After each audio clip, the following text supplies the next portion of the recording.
All righty. Good evening, everybody. Welcome to another edition of the Hidden Agenda. We've got mayoral candidate Blake Mitchell joining us tonight to share some stuff with you. We're going to take and ask some questions of Blake here. Blake, if I can get you to scoot over, I think this way a little bit. Yeah, there we go. Better. All right, there we go. We got him a little bit better center there. We're having a couple of technical difficulties. Sorry about the late start. I do want to say one thing before we get in here. After I finish up with Blake tonight, there's a couple things I want to put out with you. We're going to have a poll we're going to put up tomorrow, and I've got some information that came across to me pretty late after 10 o'clock Tuesday night in regards to this primary.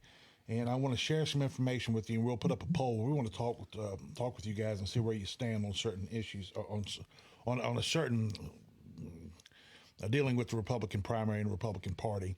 So, and like I said, I've done a lot of research on this here and made some contacts, and but I want to talk to you guys about that afterwards. So if you don't mind sticking around for maybe about 5 minutes afterwards, I'd certainly appreciate it. Anyway, welcome, Blake. Thanks for having me. Yeah, I think your first time on the show, isn't it? Yeah, no. Been around a few times. Yeah, definitely. We've got. I do want to preface this here before we get started with the question and answers. We put up a post for the sheriff's candidates back in, I think, early December, mid-December, somewhere in there. And we got a tremendous amount of response on the sheriff's candidates. Back in January, we put up a post for the mayors. And Haven't received much at all. I didn't get a single question asked. Yeah. So we never received a question in regards to the mayors. Right. So what we've done is we've created a body of questions here we're going to ask. What I would tell anybody is if you do have any questions of Blake or any other mayoral candidate, just take and pop them up in the comments, and we'll get to them after we go through this here. But we're going to talk about the information, the stuff that's being put out right now that we're hearing conversations about.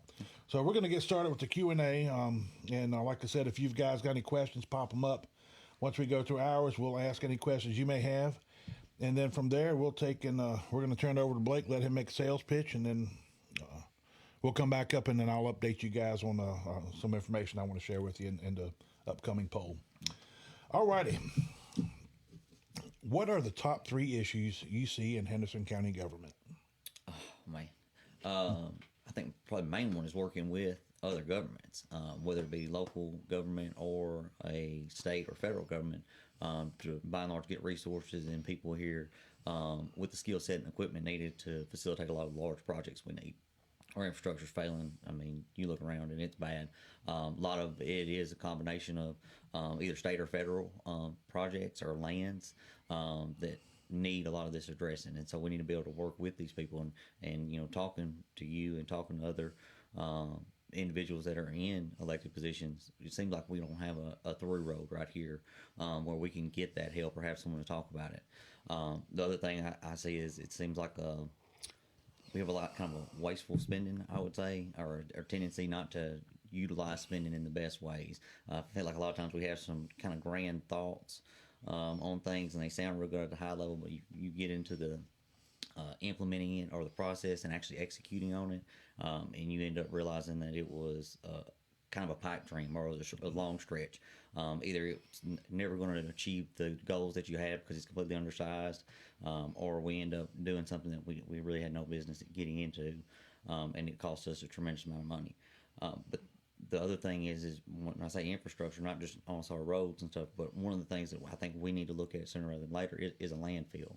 I mean, the ones around here are filling up. We right now we take ours largely to Jackson and Camden, if I'm not mistaken. Yeah, Camden, I know. Cost a lot of money. They went up on rates. Right. Their landfills are filling up because there's not many left in West Tennessee, and that's like a responsibility of the county is that we have to provide for solid waste disposal. And so we need to do something looking into that, I think, like sooner rather than later. And I feel like that's something we could, like I said, get some help with from the federal and state governments. Because in West Tennessee, if I'm not mistaken, there's only like 7 or 9 dumps in all of West Tennessee from the Tennessee River all the way to the Mississippi River. So, I mean, and they're filling up. Right.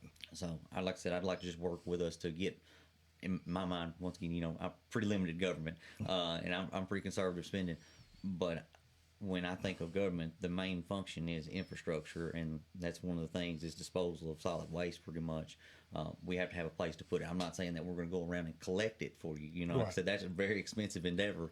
But you got to be able to provide places for people to take it to, and then you've also got to be able to take it somewhere to dispose of it.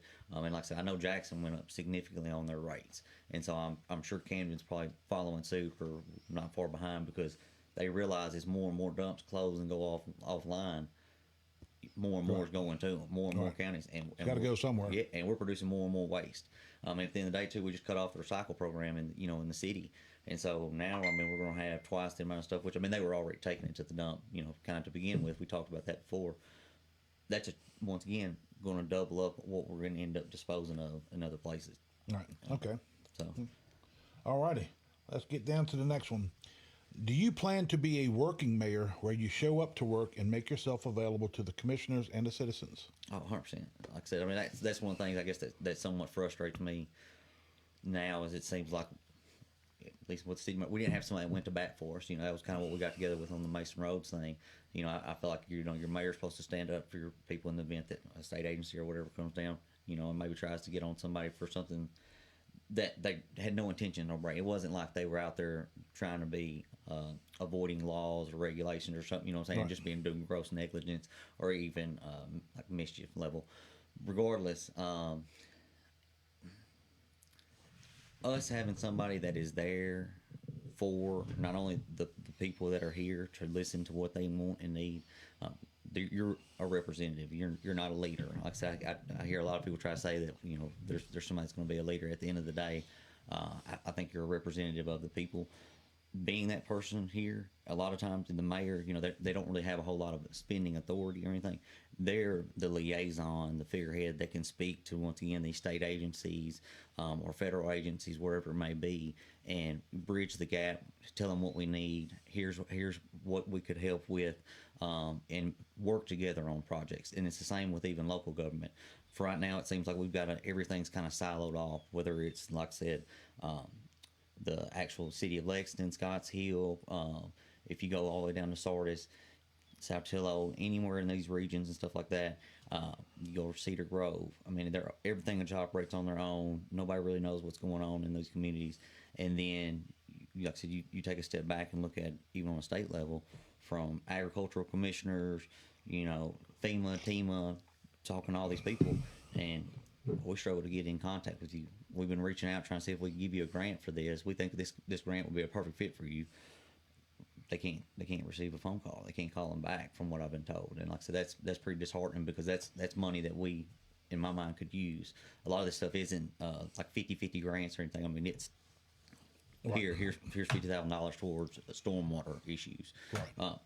It's not like you're going to make $5 million, but Right. 50 grand goes a little ways in repairing some of the, like I said, major issues that we have. Right, and every dollar counts. And what I'm going to be talking about a little bit later on, I had made reached out to a friend of mine yesterday, gaining some information on the topic we'll talk about afterwards. And one of the things that he said was that they have, we've got 95 counties in the state, and there's 3 counties that they have trouble getting inroads into. They're shut out. Yeah. And that's a problem that we have in this county is I hear it all the time, it's kind of like we want to ban outsiders. Right. And, that doesn't do us any good when we're looking for help. Right. There's monies that's sitting on the table and, that we're not getting from the state and federal government. They want to give to us. Right. Because we're not trying to we don't want the bridges. We want to just stay in our little bubble.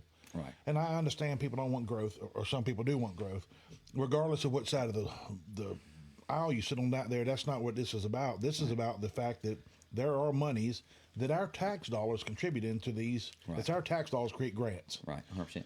And we should be getting those grants, because if we don't get them, somebody else is going to get them. But yes, it isn't a free money, but it is still, it's our tax dollars coming back to help us out. Right, 100%. And like I said, there's different types of grants. And like I said, the one I mentioned with the $50,000, from my understanding, was like through TEMA, FEMA. I don't know if it was a combination, or regardless, it was for stormwater. And like I said, from my understanding, was emergency management agent could go to like a 2-day class or something in Nashville, and they would qualify for this. They just give it to you. Like I said, there wasn't any other strings attached. Like you had to match 50,000 or you had to do this. It was just, and so like I said, that's a lot of times when I free money. I mean, at the end of the day, yes, he probably had to go to a class. I'm not sure if Right. if it was actually going to be beneficial to learn value, but $50,000 for 2 days, like Yeah. That's a lot of money for a couple days worth of work. Right. That benefits the county. right. No, get you. All right. What is your experience working with budgets? Well, so I worked at a Fortune 500 company and dealt with spending. That was actually probably one of my first job really out of college. It was actually internship turned into a full-time job. It was actually a full-time internship while I was still in school. But that was with International Paper. And like I said, I mean, I ended up overseeing spending for a little over $100 million in a year. And managing that and going out and also bidding high value items that we would spend on propane, different things like that. When you go out and have to once again negotiate these and then manage it through, so I also overseen and implemented a performance-based management program for our purchasing side, the ones that actually facilitated the orders, not just the ones that were managing the contracts, to where we could monitor and see what was causing issues with why we're having things that were delayed or out of stock, and see if some people were overloaded based on the volume of things that they were purchasing, see if we could change some reorder points to make it easier, so you didn't have the same amount of volume of purchase orders going out. We were doing a little over 1 million purchase orders a year in this centralized purchasing facility, essentially at the headquarters, across 6 people. So I mean, you can imagine the volume that they were running. This was like 21 mills, and I think like 400 and something box plants at the time that they're doing the centralized purchasing for, and so it's a lot to keep up with. So nonetheless, what I'm getting back to with budgets, I've done it, and like I said, I'm very good with the Excel and able to organize and categorize data pretty quickly. And like I said, I think that's where we've kind of lacked some is transparency in our accounting and where the money is going. I think we're a lot of times kind of sold some bill of goods and don't really get the value that we pay for it. And just to kind of further on that too, being, like I said, an attorney and dealing with contracts, I'm pretty big on being detailed in what we're wanting in a project and what our outcomes intend to be going back, and then also investigating, executing on that, and making sure that it complies with that, so that we don't end up, like I said, giving people, like it sounds bad, but a bunch of money and we didn't get the value that we had contracted for. I think a lot of our projects seem to, overrun, or they end up not providing what they intended to be. For instance, like I said, go up and down. This isn't with the county, the sewer line that they ran down Old Huntington Road. I don't know who compacted that ditch, but I mean, it's all sinking in, roads starting to wash out. I mean, it's not going to be long. It's going to be just breaking down to nothing. And then we're going to have another repair cost. Right. Yeah.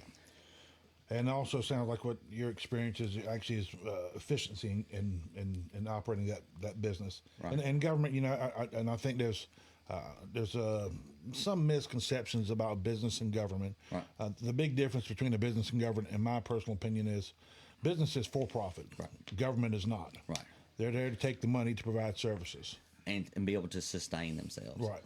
That's it. I mean, you do have to not have a profit, but have an idea of what your capital is going to take in the future to maintain systems and to keep systems up, and to also upgrade systems when you start realizing that things are growing and you're now over capacity for what you've designed it for. Right. And like I said, I think that's also a lot of these things now have been neglected for once again a long time. Pretty big expense to repair at this point in time versus what it would have cost 10, 15 years ago. Once again, though, there's a lot of grants out there because we're not the only ones. There's a lot of cities, there's a lot of counties that have outdated infrastructure. Tennessee's really had a pretty big boom, and how many people have moved in here, and so we're starting to feel that strain a lot more than we had. But the Tennessee and federal government has kind of noticed that and started divvying out grants to help with some of that stuff. Right. And I'm going to jump forward too, because that kind of ties into this next question. Yeah. How will you address the lack of preventive maintenance of county-owned buildings and the aging infrastructure that we have? Yeah. So we're kind of we're into this. So let's go ahead and I'm just going to jump up there to that one. Yeah. Well, that's one of the things that you've talked about. It's kind of frustrated me a whole lot. We own a lot of buildings between the city and county, a lot. And I've made some big buildings, even through the industrial board, which, is a separate entity, but nonetheless, is pretty much an arm Extension of the, yeah. extension, yes. And so we have acquired these buildings and really don't have any maintenance program or thought about how we're going to keep them up. Or like I said, from what I've seen, anyways, a lot of failing roof systems, a lot of leaks, and that's Brown Shoe Building that we own.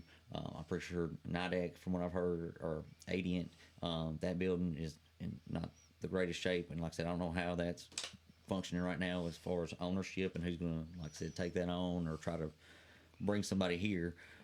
Yeah, if what I understand, the city sold that back to them. Yes. Okay, Yeah. so a private business owns a building that's What it was previously ours, like I Right. said, and that's what, like I said, I mean, I'm not sure, like I said, who's Yeah. going to be responsible for that. I don't know if there was any type of agreement between that, like I said, or if they'll come back and say, like, you were supposed to maintain this building, or if there was a triple net lease Right. where they paid for all the maintenance.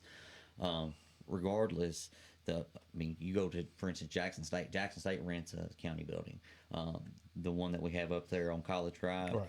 I mean, all the gutters are falling off the side of it, and it's dumping water right at the foundation. I mean, at the end of the day, that's going to cause problems.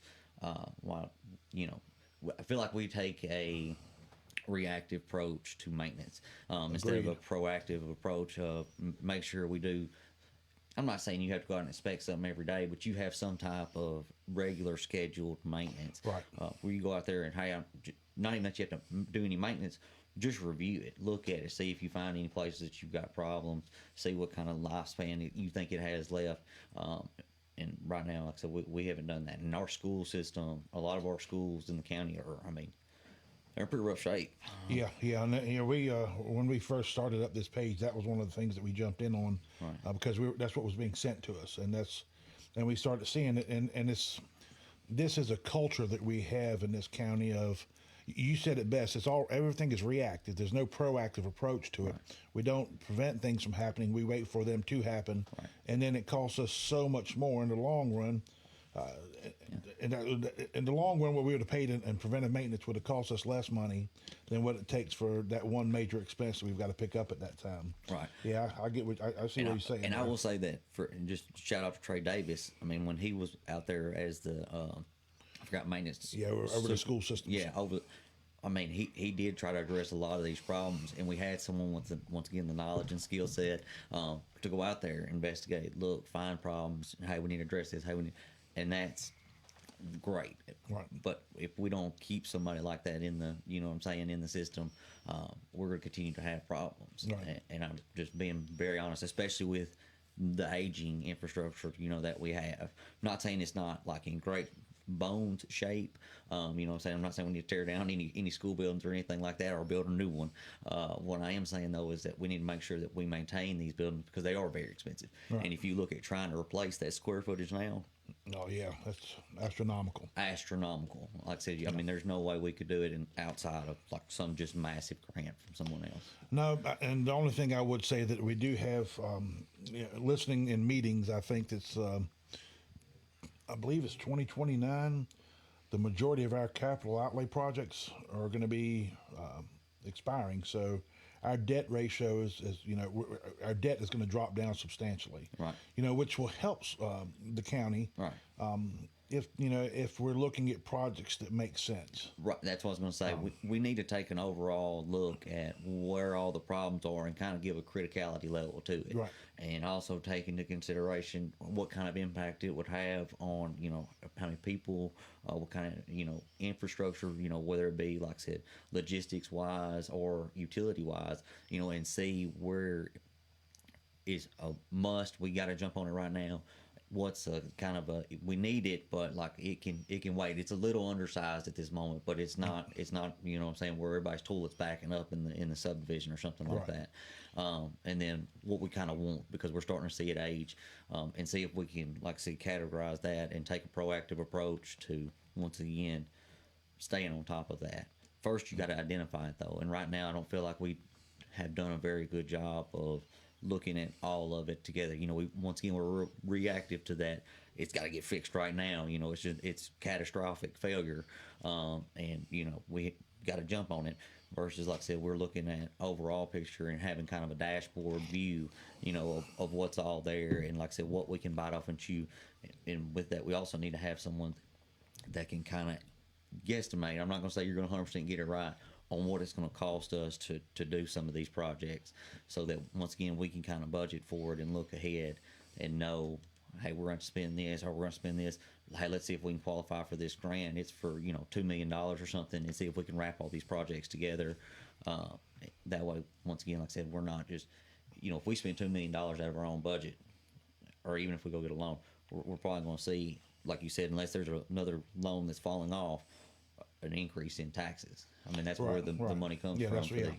There's got to be money from payment. Which I mean, if the debt drops, there's money to come back in there. But I don't know what concerns me, and I think there's been a historical thing is, well, we're coming out of debt on something else, so let's just go into debt into a new project. Right. And I don't think we need to really focus as much on creating new projects. Right. Then that money we're saving in debt, use that there to take and maintain what we've got at the moment. Right. And and I think we can probably go a long way to knocking out some of the issues that we've got, and then just preventive maintenance on, like you're saying, a maintenance schedule is huge in this aspect. Yes. I'm going to jump into some of the questions because we're getting quite a bit in here. Jerry McPeak, why are the county taxes so much higher than the city taxes? Jerry, I don't know if the county taxes are higher. I'm trying to think. I think by cent wise, I think you may be right. It may be right. It is. Why is that there? That's tell you what, Jerry, that's going to go back a long, long, long way, because what happens every time we get a reappraisal, you have an equalized rate set down by the state. Now the county can vote to so they adjust the tax rate based on the reappraisals going up. Yeah. So during that reassessment time,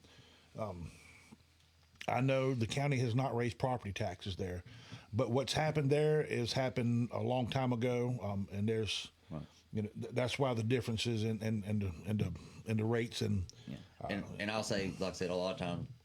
Trying to understand, like, where does property taxes go? You know what I'm saying? Where's all? I mean, it funds a lot of the different necessities, or what we could become called necessities. There are schools that we use. A lot of the roads, county roads, and things like that come from jail. I mean, and I'm not saying some of these aren't supplemented by other things, but a big chunk of that comes from this. Yeah. And at the end of the day, I mean, a lot of these things are very expensive. Yeah, and it's I don't see it being feasible whatsoever to ever lower taxes at this point here, because they haven't raised taxes. I don't know. It's from what I've been told. Somebody was telling me sometime back in 2010. I say it's been a long time, but I mean, I don't think, like I said, we necessarily, can't maintain it or try to drive it down, as long as we can see that we're not going to put a strain on our infrastructure to where it hurts. Like I said, once again, in my mind, government's necessity is because that's what we all utilize all the time. Right. And, all right. Kenny Grisham's asking, will you let people express their concerns at the commissioners' meeting? Now, before you answer that there, I would like to chime in and share a little story. At a commission meeting, I was present, and Blake was there, and Blake actually got up. This was over the building inspection permits that they were trying to pass, and it was a hot topic item. And Blake actually got up and addressed the mayor and commissioner to push for citizens to have a voice in that meeting. Right. So sometimes people can say things, but there's a difference when you actually have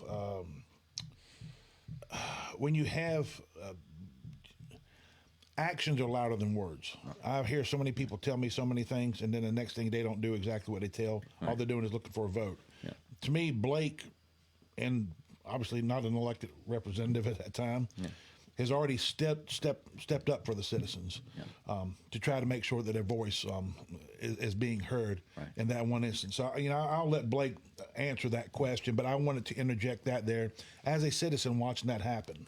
I appreciate that. And just to expand on why that, I wasn't ever planning on running for any political office at that time, if I'm not mistaken whatsoever. Like I said, never even crossed my mind. What had happened was the prior meeting to that meeting, they had that building inspection program vote. It was either that or the meeting before that. Regardless, what had happened was, remember, there was 5 different minutes of the meeting that come out. Do you remember? They Yeah, reflected yeah. what the vote was. Right, yeah. It passed. It didn't Didn't pass. pass. The mayor voted. The mayor didn't vote. And like I said, it was kind of like, I mean, a big cluster because I went and filed a request to get Yeah, to them get the before they'd copy of the even minutes, yeah. before they'd even released them, because I was like, I just wanted to see what it actually, what they reflected on the writing. And so anyways, the next time it got brought up, remember, it was under like unfinished business, if I'm Yeah. not mistaken. But it was just with regard to the minutes, or the way it kind of read. Remember, it didn't spell it out, but it said minutes of the meeting. And so remember, we had talked, and we kind of thought that they were going to try to say this isn't for us to discuss, because at the original meeting where they voted on it, there was no public comment period. Remember, Right. like I said, they didn't even allow it whatsoever. And so then when they put it back up on the unfinished business, you were like, hey, they're probably going to try to use this as like nobody can talk. You know, we're just trying to correct the minutes of the meeting. That's it. You know, it's not an actual discussion on the topic. And so that's why I was like, let me, you know, I'll address this, go first. You know, you put it out there, it was vague. When there's an ambiguity and you're not real sure what it is, it goes against the drafter. And so, like, people need to be allowed to speak. Right. Pretty much literally verbatim about what I said.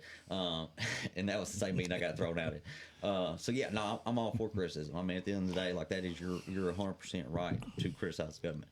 You know, I'm not saying, like, please don't come at me with pitchforks and torches or anything. But, yeah, 100%. I mean, that's your First Amendment right, and that is the reason why it's number one. You should be able to come up there and voice your opinion and have it heard and not shut out. Redress your governments for grievances. Right. And it 100%. doesn't, you know, and understand criticism is not always negative. Yeah. Criticism can be positive as well. Right. So, And like I said, we can agree. I can see a different perspective.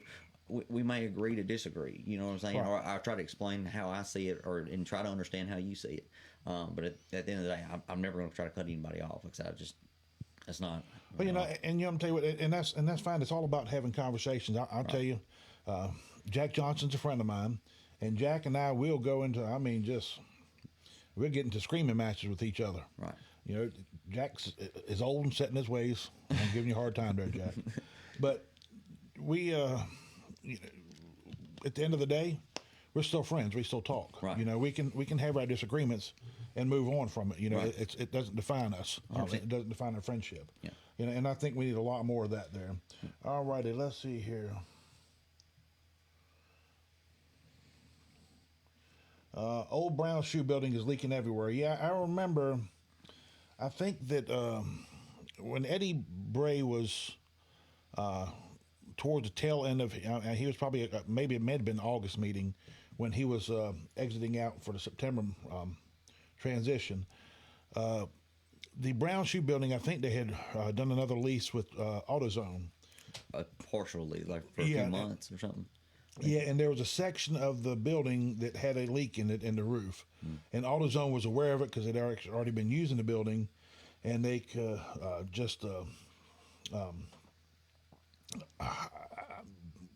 think AutoZone just kind of probably. I'm assuming they probably use it for overflow inventory, and they just worked around it. But you know, even then, I mean, we're talking 4 years ago. We knew that the building was leaking, the roof was leaking, and nobody's done anything to fix it. No. And I hate to think as well, we don't have the money to fix it. You know what? There's money somewhere. Yeah. Well, What about all the ARPA money we got? Right. We could have used some of it for that there. Right. Well, and not only that, but a lot of times repairing these roofs, it's not as complex as what most people make it out to be. And like I said, we don't necessarily have to. If we have some, like I said, you know, once again, shout out Trey Davis, was somebody that understood a lot of building science and components and was able to repair a lot of these things where we didn't have to go out any third party, Right. where we end up normally, you know, you know how it is Right. pretty much. It seems like anytime there's a contract or anything with any state government, whatever, versus what you would do it under a private party, Right. it's 2-3 times the cost or Yeah. something. It seems like we just hit the government button. It's like, well, let me just add a couple percent on that. Oh, 300% would be good, you know. And you know, and that's the truth. Yeah. I mean, heck, I remember as a teenager hearing about $25,000 toilets and $15,000 hammers. I mean, that was stuff that was all brought out that was shown in a budget. Yeah. Back in the 80s. I mean, yeah, so we know that there's an overbilling for government. which doesn't make any sense, but it is what it is. Coming on down here, ice storm damaged gutters on Jackson State. You want to tell them? You want to tell them, or you well- want me to tell them? Well, both of us have seen this here before because we've both gone out and looked at it. I've actually got videos. Those From gutters were damaged long before those ice storm. 4. That was from 2024. Yeah. And so, and I'm not saying that it wasn't an original ice storm that did damage it, but I'm just saying it's been like that for at least 2 years now.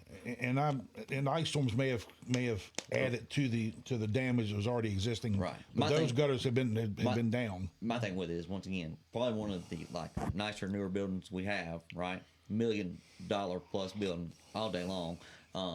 It probably cost 15, 20 grand to put new gutters around the front and side and back. I don't know if it would cost that much, but yeah, let's say it does. To keep it from having foundational issues from water running Yeah. underneath the windows and underneath the framing and everything else into the building, and like I said, washing out once again the foundation of the building, and you got water setting at your foundation, which not only is causing problems there, but breeding You eventually get mold and stuff building up in there. breeding ground for mosquitoes, everything else. Sinkholes up under there. Next thing you know, the building's falling in, and it's Right. just you're right. And I mean that's $1 million plus building. right. And that's just like when they Little bitty cost for keeping it up. that's it. And then I remember when And to be honest, once again, I don't know what the maintenance agreement is or rent agreement with Jackson State. I didn't mean to cut you off, but we can split it. Right. Even if, regardless, let's just get it fixed. Either Right. enforce the agreement if it's their problem, or hey, reach out, be nice. This is our building. Hey, we'll split the cost with you. Like I said, 10 grand. Surely to goodness we can come up with it in budgets and not cause, what I'm saying, Right, or right. raising any type of taxes or anything like the that. problem is the longer we let it sit, the more worse it damage gets. that we're going to have to repair beyond the gutters. Right, 100%. And and one of these things here, the new health department, and this I've seen this quite a few times in this county, quite a few times in different aspects. When you're doing dirt work on a piece of property, and I know it's anything exceeds over an acre, you've got to take and have a stormwater permit, especially when you're doing building systems, when you're going to be putting roof lines and stuff up, because that directs water, it channels it into a certain direction. And when you get those stormwater permits, you'll end up seeing silt fences and all this here. And so what it's there for is to contain erosion. I've got videos again. I think now this was this last year? Yes, I believe so. I When we believe had it like a 6-inch rain, or Yeah, 5-inch that's when it rain. washed that road that they had already the street that got repaired back behind Buck's Lumber. Yeah, I think it washed that out after they already repaired it once. But I've got videos of just mud running down College Drive, going into Jackson State. yeah. And when all of this here was happening, I mean, like I said, I think you went out and took videos. I went out and took pictures. Well, that was when I was dealing with Mason, and like I Right. said, once again dealing with TDOT in the city. Nobody knew who owned anything, who was responsible for anything. Oh, you representing a private property owner, gonna need to go tell another private property owner who built a building 20, 25 years ago that it's her or her contractor's fault, and they need to come dig up all the city stormwater system through here. And I was like, it's crazy. Yeah. But once again, they at least somewhat admitted that it was messed up, was what kind of blew my mind. So I was thinking, surely at some point somebody will come to their senses and be like, well, we didn't admit that it's all messed up. Let's go ahead and fix it. But no, so the whole thing was silted in. Like I said, Mason's got, there's some separation in the culverts, or there's some type of hole in it that's allowing sediment in. So he's got, once again, sinkholes forming in his lot. He's filling them in all the time. Because once again, once the water starts running, it flows that sediment down into these catch basins and through these pipes, or it fills them in, which is what has happened all down College Drive. The whole thing is silted in at this point, and so what I logically thought was a good idea, nobody really, I guess, else agreed, was for TDOT to fix their portion. Okay, Right. Before Mason would pave his parking lot, they could tear up what's across his parking lot and across his ground and everything else, so that once again Mason could pay for the paving. They wouldn't have to pay for tearing it up. Tearing it up and having to repave it. Yeah, exactly. And the city would fix theirs, because once again, like when you go through normal construction practice, how you submit plans. Sometimes they'll require a bond of you to make sure that Right. you complete it in accordance with these plans. The city will go out and inspect things that they're going to take over, whether it be utilities, stormwater, or whatever. And once they do that, they approve it and you fill it in. They may come back again, make sure everything's packed down or whatever. Approve. they release the bond, right? The city, and at that point, the city owns it. Right. It becomes the city's property. So, once again, thought they would come out here while we got the new health department, low income housing, all this stuff going on down here. That hey, before we get all this traffic and everything else, we can once again coordinate this and fix it so that we have a minimal impact to the people that use that, Jackson State and everybody else. But they all kind of just was like, in the words of T-Dot's person, we're just gonna kick this can down the road. That happens a lot around here. Yeah. A lot around here. And the reason why I also mentioned was because with these two projects going on, the low income housing and the health department, I mean, those are pretty big spend budgets on those. I mean, we spent millions and millions of dollars on these projects. I mean, it's not going to be a small chunk of change. It's not like we're building 2,000 square foot building. Okay. Right. And so, hey, you're also going to have equipment out here and contractors with knowledge of this stuff. Let's once again go on ahead and see if we can maybe expand some of the scope of these projects to include that.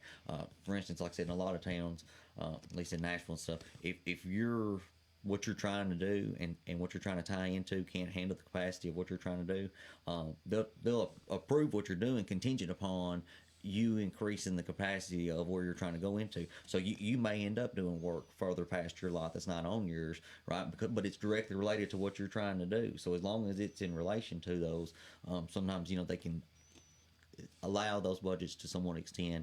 And you would think, once again, if you're negotiating a contract for $5 or $10 million, you can kind of go in there and probably get a better price than if you just bid this project out on its own. Hey, I just want you to tear out 400 feet of storm drain down through here and tear out two places in the streets and replace these culverts. Right. Lisa, the schools should be fixed before anything. Yeah. Schools should be inspected at least once a month. And let me I'm going to jump on this here and say this here. This does not fall under the purview of the mayor. This actually belongs to the school board. Right. It's their responsibility to make sure, because they are a separate government entity. Right. Now, they do receive property tax and sales tax from the county, which is dispersed by the commission. Yeah. And again, the commission controls the money. The mayor has no control over the money. Right. And this is this is a question we're going to pop up with a little bit later on. But I am glad she asked, because at the end of the day, while I agree, it's 100% with what you said. I do want to take a more proactive approach in being more, like I said, hands-on, to where go out and inspect, because I do understand a lot of these things and be able to once again report it, because a lot of times the money from other agencies and stuff like that boils down to real simple, you being able to show why you need it. You know what I'm saying? And so if you can go out and capture that information, document it, and put it in words where it triggers, you know what I'm saying, you have these key trigger words, these grants, you can go in and qualify for them. And like I said, that's what we need to do. And so I would like to, I'm not saying once a month, you're going to have, depending on what the item is or something, I could see maybe biannually, so twice annually, you know what I'm saying, going out there, or if there's another triggering event. Right. So not only do you have time, but for instance, when we had this massive ice storm, if you had a 6 inch, you need to be on these flat roofs, because the expansion and contraction from ice will and that's a ton of weight, boy. A ton of weight. But also, like I said, the expansion is what will cause it to get in between the seams of a lot of these flat roof systems. And so that's what will cause it to once again start to leak and stuff like that. Right. And so when I say not during the ice, but as soon as possible after, afterwards. yes, get up there and try to inspect to see, one, because it can tear it, it can get in the seams and expand it and open it up. And like I said, sometimes you're going to see a leak. Sometimes you might not have a leak because it's up high enough, but when you have a next wind-driven rain event or something like that, it can start pouring in. Yeah. And so I do want to try to be more proactive on that, or I say maybe, like I said, try to influence, once again, having somebody like a Trey Davis that, like I said, has the knowledge, and like I said, try to show them, hey, here's a scheduled way or a way to look at it that, saying you need to go out there at these points in times, which, like I said, you wouldn't have to tell that. And I said, like I said, Trey knew that stuff. And it goes back to what you're saying about building bridges between all agents, all bodies of government, locally and, state and federal as well. Yeah. All right, let's move along here. The county needs help with animal control. Go ahead. That's a tough one to bite. But there's a lot that goes on. And like I said, our sheriff's department does have somebody that's very good at going out when, like I said, they're informed of these issues, investigating, documenting, and then if needed, once again, trying to reach out. What you facilitated, kind of some contact information for people they can reach out to for shelters and stuff like that to take some of the dogs or cats into. But I mean, it's hard. It's kind of it's a difficult balance, is what I'll say, because of the fact of there's a lot of freedom too that comes with, once again, like I said, how you live and keep things and stuff like that. At some point, it crosses the line into abuse and cruelty. Right. But like I said, how do you necessarily draw that line, and then also, how do you go about sometimes going out to investigate and enforce these without trespass or things like that, to once again get into these properties and look. Unless you once again can see something from the road that's a public road, like I said, it can be difficult to enforce. Right, and I will say, Tennessee Code Annotated has some very clear definitions in here, and even at that point in time frame, whether it's animal control, law enforcement, it's all an extension of the same thing here of enforcing TCA, which is Tennessee law. Right. The problem you end up with there is you get. You're limited in what you can do. You can't go beyond what that is. Right. Back in November, I think there was 11, 12, 13 dogs somewhere down, I believe, down in the southern part of the county, southeast part of the county, that a post got made. A deputy actually reached out to me personally in regards to comments that be made on the post, and was not aware. Come to find out, there's dogs back in the woods back behind the house that the deputy did not see. Fortunately, because we communicated, once people calmed down and we started communicating, the deputy went back out, saw the dogs in the woods, and took action and did upheld the law. Right. The problem is yes, we don't have an animal shelter. We don't have the money to build an animal shelter. We don't have the money to staff an animal shelter. At this point in time frame here, I mean, would everybody be okay with the massive tax increase to be able to fund this here? Right. This, when you start getting into it, people don't want to raise property taxes. Right. But that's where you would have to get the money to get the program like this here going. Right. But we were able to address this issue with community involvement. Right. And I think if something like this here is fostered, and it takes leadership. It takes somebody who can be up there, and leadership isn't just one person. It can be multiple people, but coordinating and working together. Right. And things could happen. Yeah. Now the county's got property that is dormant, so I mean you could store stuff. I'll make this real fast here because I know we're bumping time fast here. In that scenario there, a deputy got together with a couple citizens. Yeah. We put a post up. We got donations of food, hay, shavings, houses, all the stuff needed. The dogs were already being watered and fed. That was not the issue there. Right. The problem is the housing was not adequate for the temperatures that we were dealing with. And in accordance to Tennessee law, they were not adequate. Right. So what happened was the community got together, donated. And the deputy actually went out there and took care of it. Right. Because bottom line is, no citizen can go on somebody else's citizen because now you're trespassing and you're breaking the law. Right. We still have to follow the laws. Right. But we had a system right there that could work, and if we took this thing and organized it and put people in and had liaisons between the sheriff's department and the community organization, we can address these issues. Right. Instead of trying to figure out a way, the better mousetrap, because even then, if the deputy sees that there, the deputy can't go out and seize the dog. Right. They have to have a court order to go out there and seize it. Yeah. So we can't sit there and blame the sheriff's department and the deputy in this here because the law constrains things. Yeah. But if we work within the laws, yes, can we take and find those 12 or 13 dogs? Everybody wants to go pick them up and bring them inside and let them live a lavish life. That's not going to happen. It's not going to happen in a shelter. Right. We've got to be realistic about this here. Right. And I think they could be fixed. Right. Well, just to expand, and I'd like to try to real quick, like you said, we're probably getting a little long-winded for some people. But community involvement and communication. You know what I'm saying? Like you were just talking about being liaison, just being able to communicate that information to different people for whatever project task we got going on. But community involvement, that's what I wanted to, and not only community involvement, but once again, like I said, with other agencies. Community, I think we've got a really strong community that wants to see, a lot of things be better. Whether it be parks, whether it be, like I said, the animal shelter. People are passionate about all kind of different things. Right now, we've tried to always kind of push back and be like, no, we're taking care of everything. I would very much appreciate community involvement. Like I said, because at the end of the day, you can get a lot further together than you can individually. Right. On top of that, look at Decatur County's jail, for instance, and how it operates. I don't know, like I said, if it's necessarily just what their policies are, if it's the sheriff that's, like I said, driving all this. They've got a fire crew that went out and, like I said, tended to the massive plastic fire. They've got inmates that have built shelters for their dogs.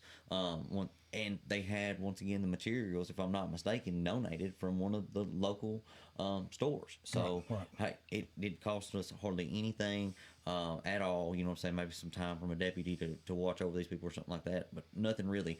And once again, these people are learning a skill, right? On top of that, they're hopefully getting some work hours to make it decrease their sentence. And we're also better in the community. You know what I'm saying? In my mind, like I said, I feel like there is some gain too that people would feel like, hey, I'm contributing to the community. You know, at the end of the day, you're normally in jail in the community in which you committed a crime. I'm not saying you don't get stored local. So you have, in essence, started to pay back, somewhat towards that, and maybe try to feel that, like I said, that you're better in it and getting some type of feedback from that, to where, once again, you learn a skill and you feel like you're doing better. You get out, you can have some confidence in yourself and maybe go get a job and better yourself, and not, like I said, have recidivism in jails and stuff like that. But the jail, I think there's a tremendous opportunity for them to, once again, with like these types of projects and stuff like that, help out. Because there's once again a lot of people that are very capable, know a lot of different things. You know what I'm saying? And by and large, they're sitting there just for 20 plus hours a day, not doing a whole lot. Right. Yeah, and that makes sense. I mean, that's utilizing resource, and they're paying their debt back into society. Yeah. And and even like you're saying, they could work the sentence down, or if they owe money in fines, right. Paid back in. I mean, yeah, we may lose the fine, but we're getting something out of it that benefits the county. So I mean, it kind of comes out in the same thing, especially now that the fee offices no longer exist and all the money is coming back into the general fund. Right. All righty, I'm going to take and jump in because we got a lot more comments up here now than we do questions. I'm going to jump back over to the questions for a few minutes here.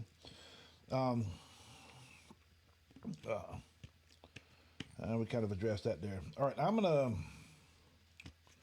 what are your thoughts on the building inspection permit program? We're starting to hear that come back up in conversations now. And I know this is coming back up in conversations because I've actually had a conversation with a candidate running in my district who was put up by a commissioner in another district to try to get this passed, which didn't sit well with me. Stay in your lane. Right. You want to come in my house, and I'm going in yours. That's kind of how I see it. But bottom line is they want to bring this permit back. What's your thoughts on it? So just very clear. Tennessee's already adopted a statewide mandatory minimum code. The IRC, I believe it's 2012, if I'm not mistaken. So just throwing that out there, there's already there. What we're trying to do now is get a permit to where we have someone local, that we've employed locally, I should say. Because we already have someone, mind you. If you want to go on the state website, pull a permit for all this stuff, you can apply. They'll come down and do all the inspections, yada, yada. A lot of general contractors do that already. It's the people that are trying to do their own homes or sub out their own homes that a lot of times don't end up with, all these permits pulled. The ones that you have to before services are installed or connected is your septic, right, and your electricity. And so that's because they will inspect it because they're not going to connect to you until they know, or I say they know very loosely. That's the thing that kind of frustrates me. Once again, we pay all these people and other guys that we're going to get safety, and saying everything's going to be up to this standard and it's going to be grand, and people need to understand and be realistic. A lot of these people have a lot of different places they have to go. They're going to be there for 20 minutes, 30 minutes tops, and you expect them to run through something and notice every little thing. you know, in a residential, small residential house, probably so, a lot easier. You get into, like I said, bigger projects, commercial, industrial stuff. You better have some faith in the contractor that's there. While they're going to go in and try to look for, you know, big things that could cause problems and stuff like that, they're going to kind of look overall and just kind of see how everything is, see that it looks what standard code is, and kind of move on. So where I'll go with it is, really, if you look at where are we pushing the building permit, it's all about collecting money. And I'm not saying that the permit program, like I said, while there's a cost associated with it, it's about putting it on the tax record, the assessor record, as quickly in time as possible. We go. Because at the end of the day, you know, if I know about it and I can tax it sooner, I get more money. Right. And that's by and large what it appears on paper to be about, in my mind. And then, like you were talking about before, there's some people, it seems like they want to try to control, provide a quality essence. You know what I'm saying? They want to, some people have a grand vision of Franklin or Brentwood, and we're going to turn this into, you know, this right. high value. And I'm not saying we can't have nice things. I'm saying there's other means to facilitate that, like private HOA agreements. If you want to have a big, nice neighborhood, by all means. Beach Lake, for instance, has HOA. Beasley Place has an HOA. I'm pretty sure, what's the neighborhood on the west side of town? It has an HOA.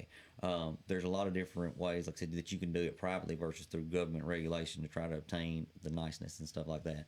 I'm not necessarily for a building inspection program because, like I said, I think it provides a false sense to some people that it's, you know, it's built to this grand standard.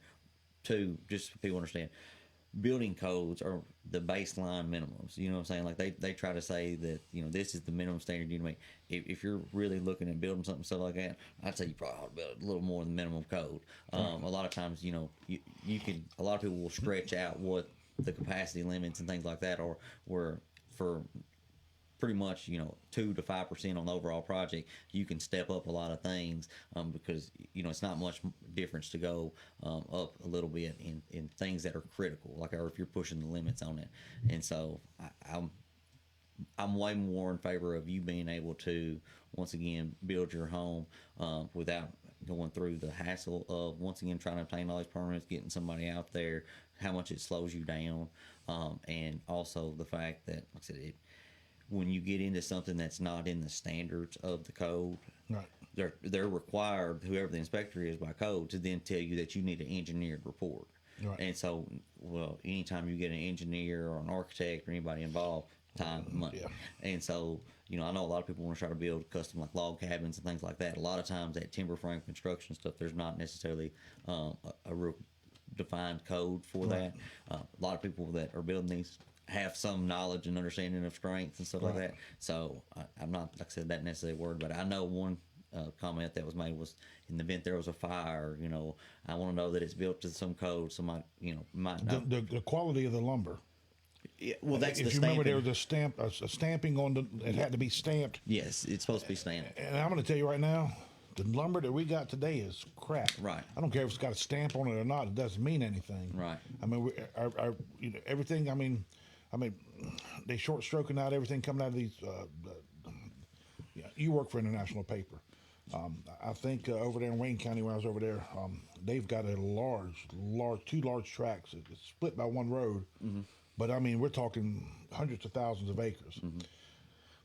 They used to be the largest landowner in the United States. I can believe it. I mean, we're talking, you know, they're harvesting in 15, 20 years. Yeah. You know, there's no slow growth lumber anymore, so, you know, we don't have quality lumber as it is. Right. The stamp doesn't put any more strength into it, doesn't make it any more fire retardant or anything. Right. They just certified that normally it met some minimum code for grain layer and moisture. Right.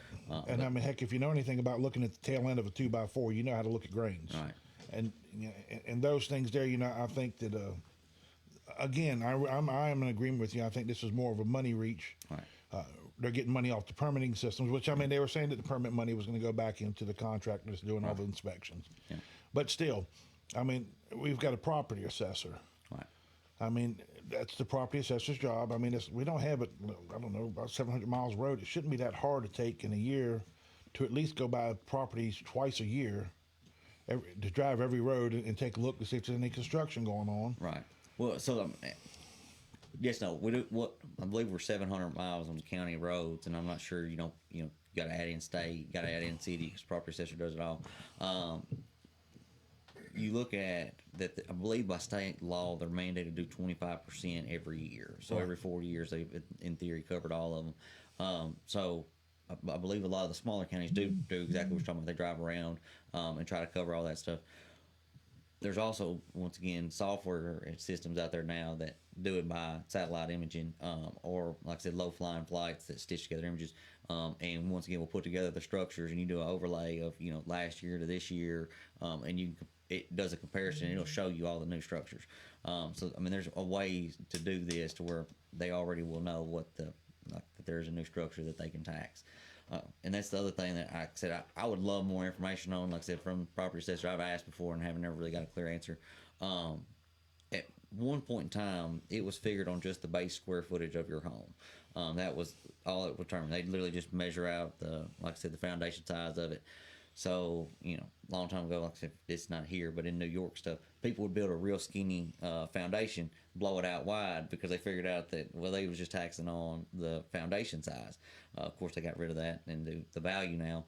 But when you look at your property details report, some of it will go into and explain like what grade your cabinets are, what kind of flooring you got, Right. above standard finishes and this and that. Some of them won't have hardly anything in there. How does that affect when, for instance, because I'm guessing when the state came back in and did this reappraisal, they more likely did some type of linear regression model to come up with, like I said, what the value of these homes in theory should be now, Right. or like I said, some type of comparison model to what had sold recently, or I want to know if, like I said, those factors or variables play into it, and like I said, just because one, I don't even know how, like I said, they technically get that information because, like I said, a lot of times property assessor, you don't never know he comes by. Right, You know what I'm saying? right. It's not like he knocks on your door. Hey, Yeah, leaves the door hanging up there. I've been up here checking your property and right. Well, I mean, and like I said, how would you know what's on the inside too? Like I said, that's right. why I'm saying, like, how you know what's above grade finishes and stuff like that. I mean, I could build a real nice house on the outside and have real crappy finishes on the inside, or I could build a really crappy looking outside and have really nice finishes on the inside. Right. And like I said, how does that play into, like I said, what they determine the appraised value at? Right. And so that's why I said one thing I would like to, like I said, inquire more about and understand, because there's also some, at least from what I was talked to by Steve Glass, who's an indicator, different methods that they can use to value at least raw land. And I know he did a lot more on like soil classification and type. He used that because he was real big into understanding those. Like that's what he studied in school, and so he would apply that to his, like I said, valuation structure for once again taxing at least raw land. Right. And so that's why I was curious, at least on the building structure side, because if you look at your property report, it will tell you what the value of the land is and then what the value of the improvements are. Right. Yeah, and like I said, I mean, they count improvements pretty much anything with a roof structure on it. I mean, you go to Davidson County, like I said, you put up a pergola out back, and like I said, the next thing you know, your property assessment value's gone up. They're charging you for the pergola. And I'm like, goodness gracious, that blows my mind. So I don't want to necessarily do that here at all. Like I said, I'm just trying to understand, like I said, what they do tax on, because it kind of intrigues me, to be honest with you. All right. Would you support implementing zoning in the county? Because this has become another hot topic issue. Right. Yeah. And like I said, I'm not a big fan of zoning. Once again, like I said, for the fact that, like I said, I'm not real big on trying to tell you what to do. Like I said, I'm pretty libertarian when it comes to that aspect. That, like I said, you have great freedom in what you should be able to do on your land. Like I said, I shouldn't be able to come in and dictate, oh, well, I zoned you this so you can build this, and I zoned you that so you can build that. Right. That being said, there's already a lot of confines, once again, kind of built in the TCA that regulate some of like the subdivision regulations. For instance, like we were talking about, less than 5 acres. There was already pretty much something in there regarding that. The extension of roadways and utilities into a property to branch off of. They already had, through Southwest Tennessee Development District, a regional planning commission that was supposed to oversee that and make sure, once again, roadways and infrastructure was put into place to have this subdivision. I'm not a big fan of zoning. What I would say is, like, I don't think that it's going to necessarily always provide the outcomes that some people think they're going to. And what it does is it creates somebody that you now have to go into, and a lot of times make different types of requests depending on what you're looking for. Special condition permits. You're trying to get a variance for different things because your zoning, has these different laws attached to it or regulations, or you're trying to get rezoned or go through planned development. And so, like I said, you just end up with a bunch of government red tape a lot of times that I don't feel like is beneficial, especially if we're trying to, once again, foster some growth where people want to invest. All right, I'm going to pop over here. We got another question here from Gary Ross, which Gary's actually running for Commissioner District 6, I do believe. Yeah. Welcome, Gary. Thanks for watching. Gary asked a very, very good question because this is some of the things that, in my personal capacity and what we do here, is one of the biggest issues we've got. And and this, like I said, I'm going to talk about this again later as soon as we're done here. But Gary's question is, we need a very strong presence in Nashville. Do you have a plan for Henderson County having a strong presence and representation in Nashville? 100%. Like I said, I would very much like to bridge those gaps that we currently seem to have. At the end of the day, Nashville is the hub for at least funding a lot of times from not only the state but the federal government as well. A lot of times we need to have that liaison in Nashville that can reach out, like I said, to the federal government. And so, yes, I plan on working with our representatives, our senators and congresspeople so that we can get the help that we need. I'm also not trying to get into the lavish products line or, we need to build a brand new venue and things like that. I'm more of the mindset of, like I said, our infrastructure first, because that's what I feel like, once again, government has to do. And to do a lot of these projects, we're going to have to be in Nashville having these meetings with people and presenting these reports so that we can, once again, get the help that we need. The funding, we as a smaller county and smaller local governments, we don't have the funding for the amount, the volume of infrastructure and stuff and projects that I think we need to start really looking at and question, like I said, what timeline are we looking at before we have that next catastrophic failure? What criticality and stuff like that's at. So I'm all for bridging gaps, and I mean that's one of the main reasons, like I said, I talked about actually running was because I was worried that we wouldn't have someone that could go up there and talk to them about, like I said, the projects that we really need instead of we really want. You know what I'm saying? Like, there's, in my mind, there's differences in needs and wants, and at the end of the day, once again, government infrastructure, that's a need, and we've got a lot of that's failing. And you're right, and I appreciate that question, Gary, because this is something that has been brought to my attention. Talking with some of our state level representatives, and even a couple of the federal representatives that we have here, is they can't contact anybody here. I mean, the mayors are the tip of the spear, whether it's city, county, and what the problem is they reach out, they don't get any response. Well, and I'll just add, like, just kind of, once again, you talking about action, like I said, if I'd done it before, that was by and large what we met over. Like I said, when I was dealing with Mason, like I said, I had, when I first started out, told the city that, they needed to push back on this. They needed to reach out to the representatives because, obviously TDOT just steamrolled the city. I mean, just flat out told them what was going to happen. And, if they didn't withhold a certificate of occupancy and if they didn't barricade his driveway, they're going to withhold public fuel tax funds from the city. And, we just got to roll over and do what TDOT tells us to. And so, did not sit right with me whatsoever. Kind of pissed me off. You know that. Like I said, I'm not the best with mixing words or beating around the bush real good. So I did. I mean, I reached out to you once again to try. Well, first of all, let's just back. I went to the paper first of all because I thought they would have picked up on that. Which he's actually there in meetings and been like, "Whoa, that seems really aggressive." Like I said, you're going to withhold fuel tax funds from over a private driveway to this one place that once again has been a commercial place for 20 plus years. It seems crazy. I would have thought, it would have been brought up somewhere. Nonetheless, I reached out to you because I seen the presence that you had and said, hey, can you get this out there? Because I think if people hear this, they're going to be upset in some type of way. And so that was when you started, once again, putting me in contact with Broad. putting me in the know that, hey, they're going to have a meeting here or their town hall here. You ought to come up here and tell them. And so that's where I met Kirk Hastings and Senator Ed Jackson. And once again, Ed Jackson told me to reach out to him, set up a meeting. He came down here and met with us at his property, and seemed to push that issue through. So I did. I try not to, once again, jump to the last end result, as far as like, we're going to go catastrophic nuclear, got to get the, governor involved. But I know how to work up that channel to where we get in contact with the right people to move things forward. And it worked. I mean, Yeah. the issues got resolved, and we've moved forward. Yeah. And and that's all we can really hope for. Is that goes back, to Gary's question. Is Yeah. you've already established Some relationships. contacts, some relationships up there, Yeah. and and the people right now, they'll come down, and they'll, I mean, there's money that they're waiting to give us, Right.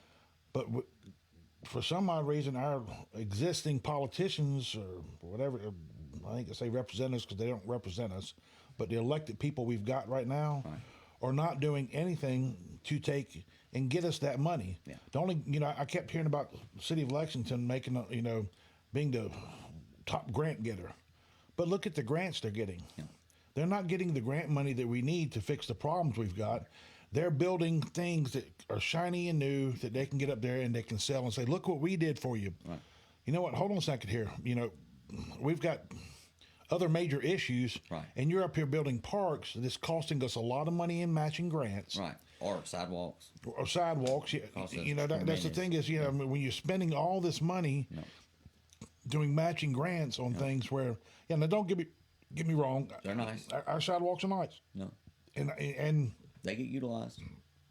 the ones downtown, obviously good, but I mean, rarely, all these other sidewalks going outside of town, I rarely see anybody walking on them. The Yeah. ones that went down, When I say utilized, I mean there's people that walk on them. right, but every I'm once in a not while. talking, you don't It see ain't heavy New York traffic. City. No, it ain't, you just don't have heavy You know, traffic on yeah. them. And I'll be honest with you, most people that are doing this walking have been walking on the side of the road. Right, yeah. If for a nothing's long changed, they just got a sidewalk to walk Yeah, on. and I mean, now. to be honest with you, there's some places that you'll notice that the parking lots run together across these businesses, and there's a sidewalk right there, and they'll just walk across the parking lots. 'Cause, I mean, Yeah. they're just, Yeah, I mean, it's just, I mean, it's a matter of picking and choosing what is the most beneficial for us. right.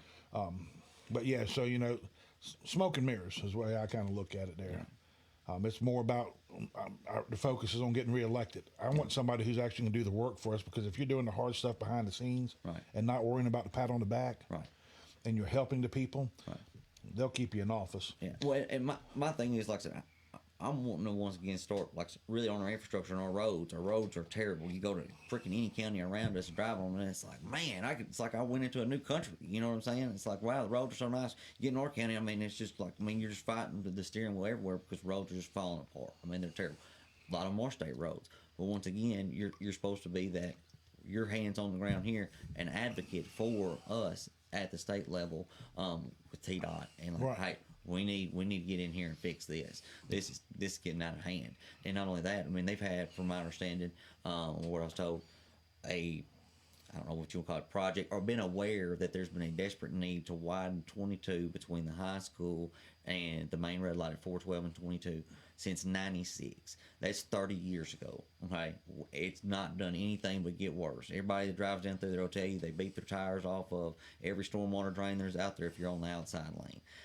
At the end of the day, that's got to be addressed sooner rather than later. And TDOT's now come in with some grand plan that we're going to do a Super 2, which is essentially we're going to do a wide lane, just one lane on each, going each way with a turning lane, and then like have a bike lane and some new sidewalks. And by the way, they're also talking about redoing some of the infrastructure underneath it. If we put that to 2 lane, it will be a nightmare. The volume of traffic that goes through there is unreal, and you will see a line that goes, I mean, probably to co-op if you go to a Super 2. And so once again, we got to have somebody in there that is effective at talking with TDOT in the state and working with them and getting us. We've got to buy essentially more space there. There's got to be 5 foot that's gained on the sides, Right. and we've got to go in there at the same time when we do all this and tear up most of the infrastructure that's underneath the road and failing. The stormwater system's failing. From my understanding, the sewer's collapsing. We've got a lot of things that need to be addressed. Gotcha. once again, a lot of that stuff is also some in the city, and then, like I said, on TDOT. But you've got to be able to effectively get people involved and get them aware and get this moving. If we've been looking at it for 30 years and we haven't gone anywhere, that irks me. Well, and that's I hate to say it, but it's kind of par for the course around here. Right. That's what's happened. But nobody's looking into, as you're saying, nobody's really pushing this here, and it Right. should be. Yeah. All right, I'm going to jump into some more questions. We're already an hour and 15 in, an hour and 10 in. We need to bring a guest. Okay, we've talked about that there. All right, I'm going to kind of float these questions together and just let you flow with it. All right. How would you address subdivisions like Whiskey Ridge and Twin Rivers, which has been a major concern with providing services inside of these subdivisions? 100%. And to let you guys know, Whiskey Ridge and Twin Rivers is District 2. Off-grid community. Yeah, off-grid communities. These people live in off-grids, and there's been a lot of problems. Off-grid, yeah. That's what these here are. Some want to be off grid, some want to be more on the grid. They thought they got bought into different Right, lanes and stuff. yeah. That's why I just kind of did the off grid. There's a mix of people out there. I'll say that. But the roads are the main thing there that need to be addressed. But I'm going to let you answer that there, and then I'm going to pop into the next question.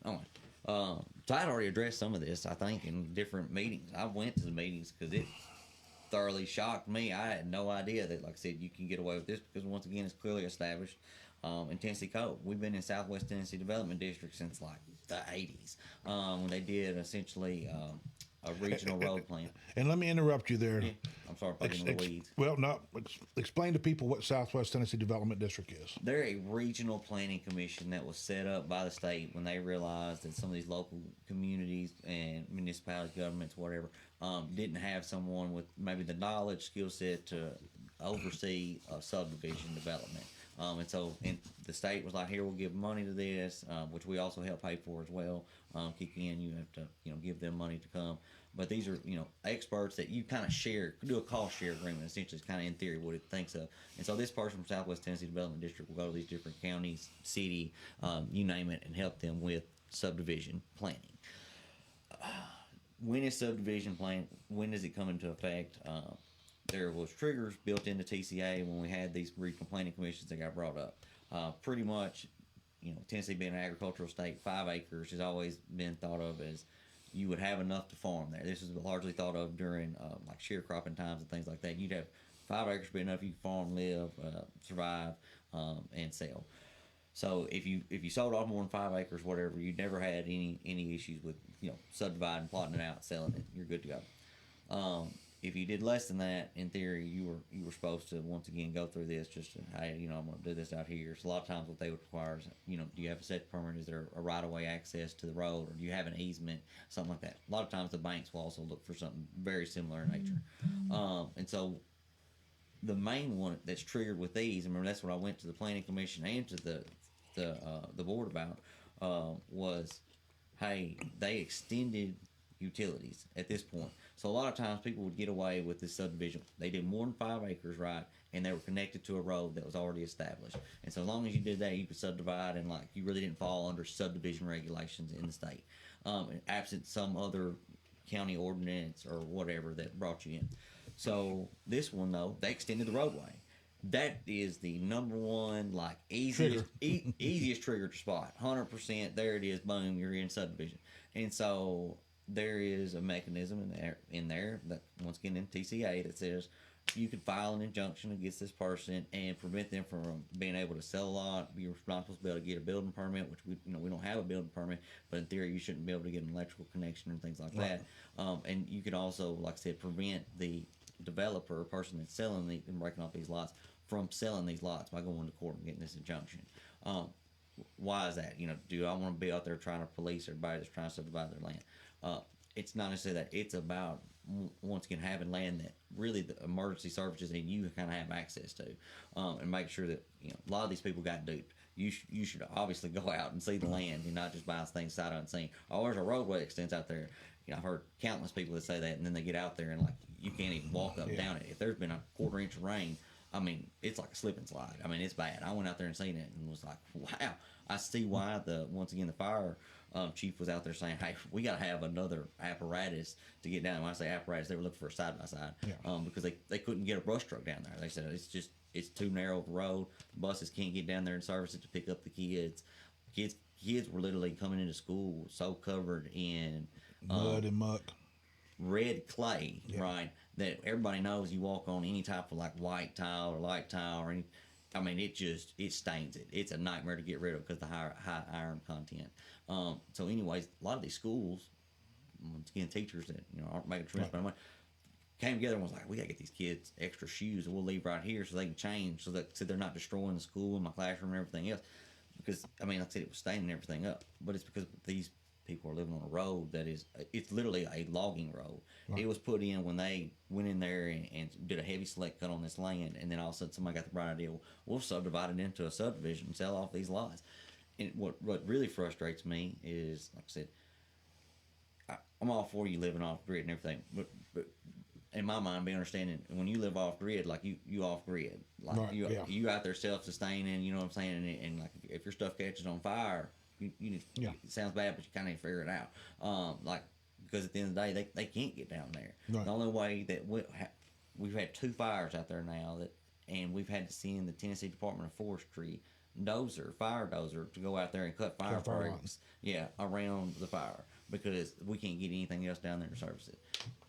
That's a real problem, and that's why, like I said, there's supposed to be these when you extend a roadway utilities, you get trigger subdivision regulations. You got to go before once again this regional planning commission, which even now that we have a county commission, we still have Southwest Tennessee Development Planner there that pretty much tells them. It sounds like almost what to do by and large. Right, yeah. I shouldn't say always tells them. They go against them every once in a while, but tries to tell them what to do all the time. And I even brought it up to him.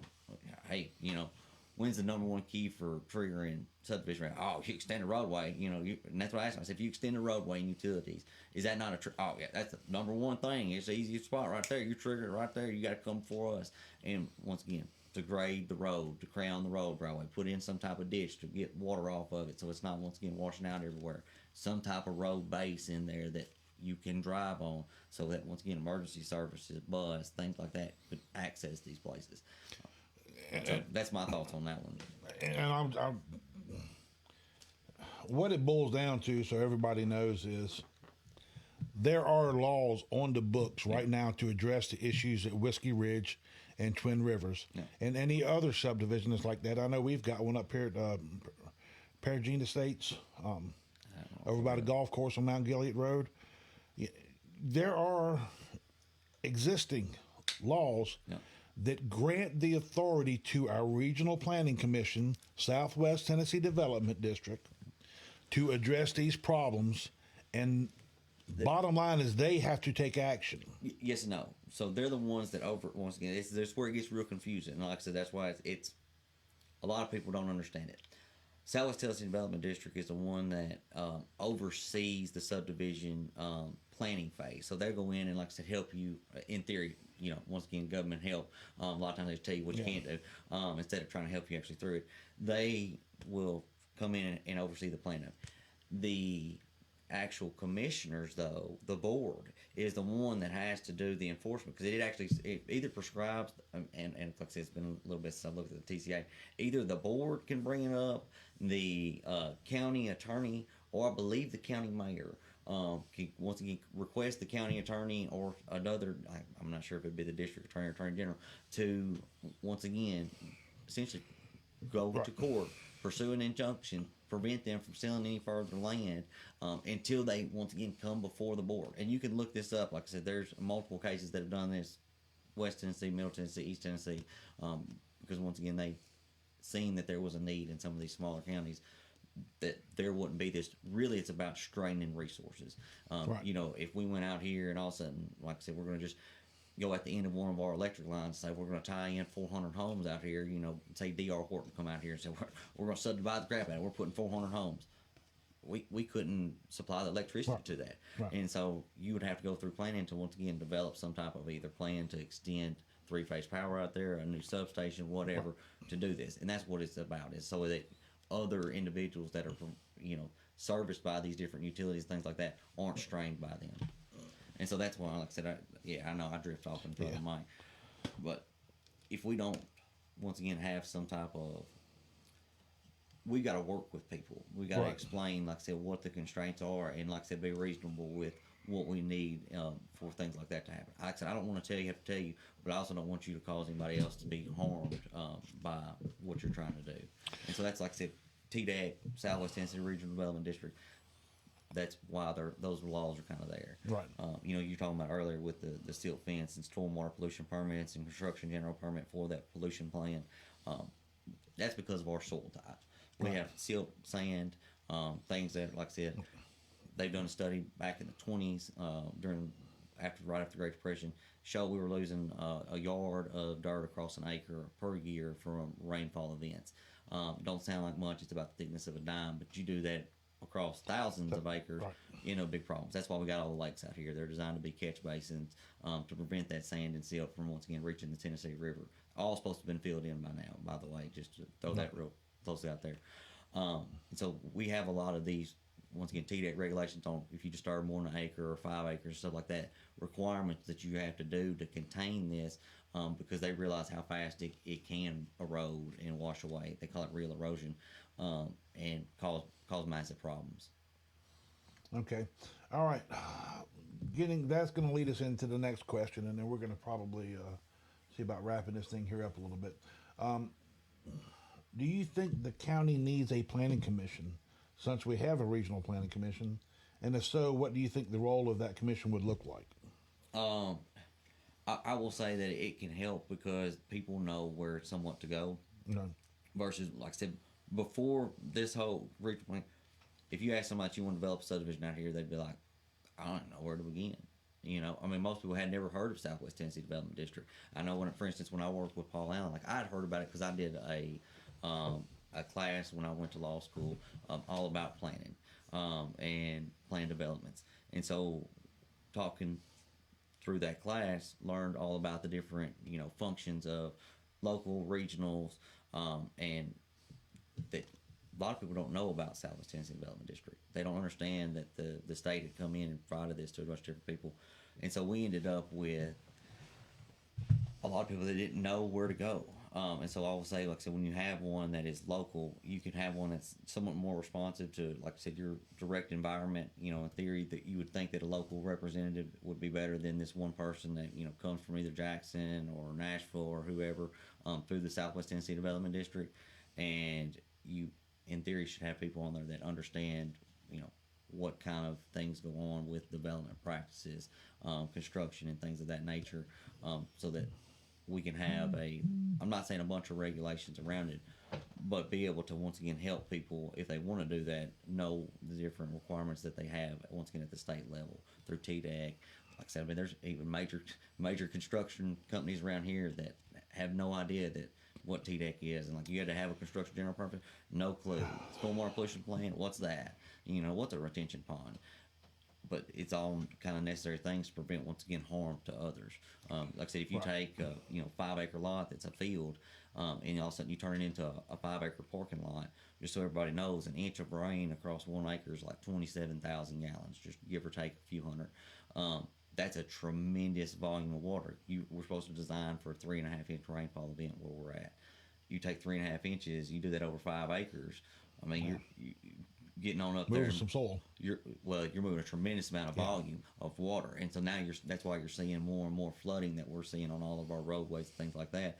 As we continue to take ground that would infiltrate water and make it non-permeable, put a roof line on it, put a parking lot over it. All these things will once again prevent water from being able to get into the ground, and it causes it to run off. Well, the faster we run it off and the more we ditch things out and don't control it and infiltrate water slowly, we end up Get with more erosion.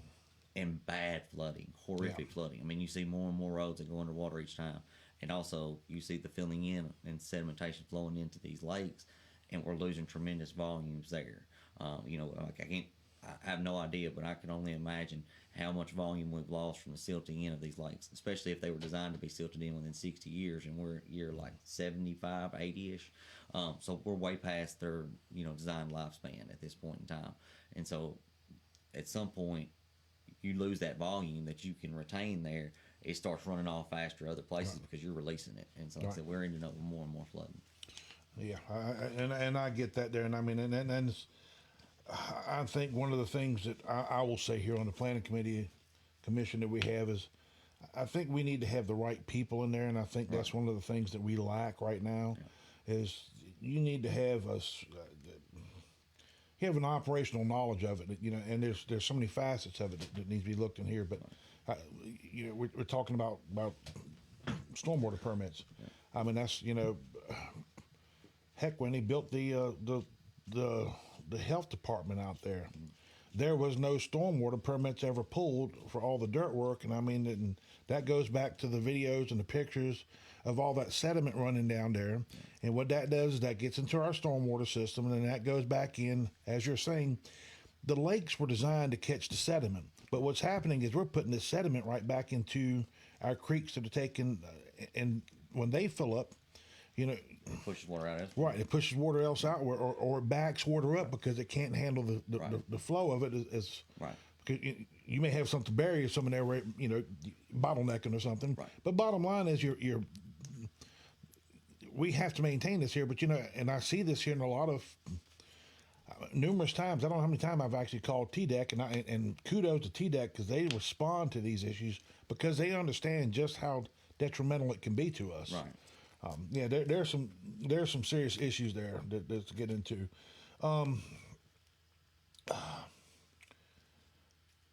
The problem is just not over-regulating either. You know, like I said, that's the delicate balance. You know, and at the end of the day, having some flexibility in it and not making red tape to, you know, all the nth degree, to where, like I said, every time you turn around, you're hitting another one.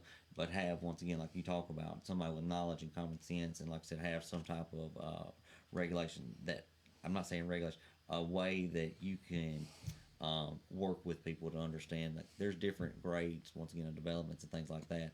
A lot of times HOA would be a better suit, and like I said, tell them, hey, here's some of the benefits you want to do that. I know a lot of people are against it.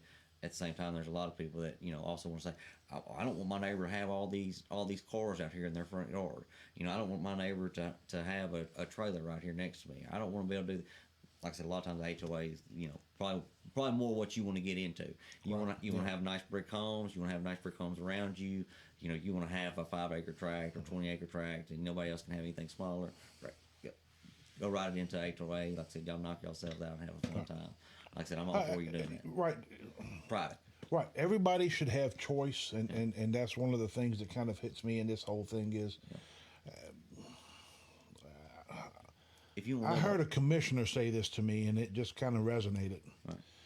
It's like, we've got some people who are against poor people. Yeah. There's some people who can't afford nothing more than a camper or a single-wide mobile home or a tiny house. Maybe somebody, an elderly person, is downsizing to a smaller, like a smaller residence because, you know, Social Security's $1,000 a month. That's right. I mean, they don't have the money, the revenue coming in, so they've got to downsize. Yeah. You know, I mean, if we're going to start talking about minimum square footages and all this stuff here, that's the overreach of government that they don't need to be into. Right. If you don't like what your neighbor is doing, you know what? You shouldn't regulate your neighbor. Right. You can pick your happy butt up and go somewhere else. Right. Buy yourself enough acreage where you can sit back far off the road, Right. and you ain't got to see nobody else. Right. So I'll say two things. I think a lot of it's like you're talking about the silver spoon approach. You know, a lot of people have been tainted by, you know, what they've been able to achieve and everything else, and can't reason with what, you know, somebody that has lesser than them, and understand that, you know, not everybody has a $1 million plus in assets and everything else and can afford all these things. There's a lot of people that are, you know, like you were talking about, more down on their luck, only have $1,000 coming in Social Security, things like that. That's all they can afford, really. And so they're making the best of what they have.